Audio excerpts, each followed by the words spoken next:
Today's Wednesday of Holy Week, and Wednesday of Holy Week is often called Silent Wednesday because we don't have a whole lot of recording accounts of what happened on Wednesday of this week. But I want to read to you a story that we find in John chapter 12, a story that happened 6 days before Passover. Jesus therefore came to Bethany, where Lazarus was, whom Jesus had raised from the dead. So they gave a dinner for him there. Martha served, and Lazarus was one of those reclining with him at the table. Mary therefore took a pound of expensive ointment made from pure nard and anointed the feet of Jesus and wiped his feet with her hair. The house was filled with the fragrance of the perfume. But Judas Iscariot, one of his disciples, he who was about to betray him, said, "Why was this ointment not sold for 300 denarii and given to the poor?" He said this not because he cared about the poor, but because he was a thief, and having charge over the money bag, he used to help himself to what was put into it. Jesus said, "Leave her alone.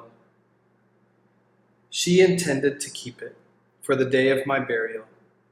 For the poor you always have with you, but you do not always have me."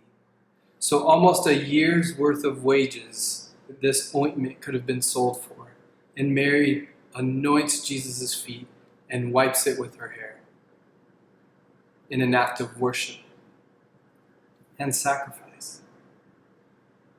And on the other hand, we see Judas, who on the surface has a legitimate question. This money could have been used for the poor, but we get a glimpse into the greed in his heart, because he knew if that money went to the poor, he would have access to steal that money.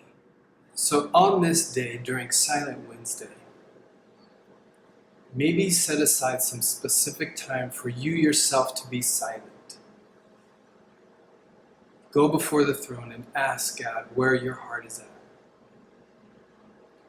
Maybe ask Him to shed some light into maybe some of the dark places where on the outside you're performing actions that look to be good, that look to be self-sacrificial, that look to be worshipful, but in your heart, it's out of a heart of greed.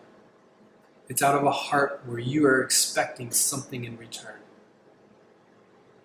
Or is your heart in a place that identifies with Mary, that because of the grace and the love shown to you by our Savior, you're willing to sacrifice everything for the sake of the gospel, for the sake of others?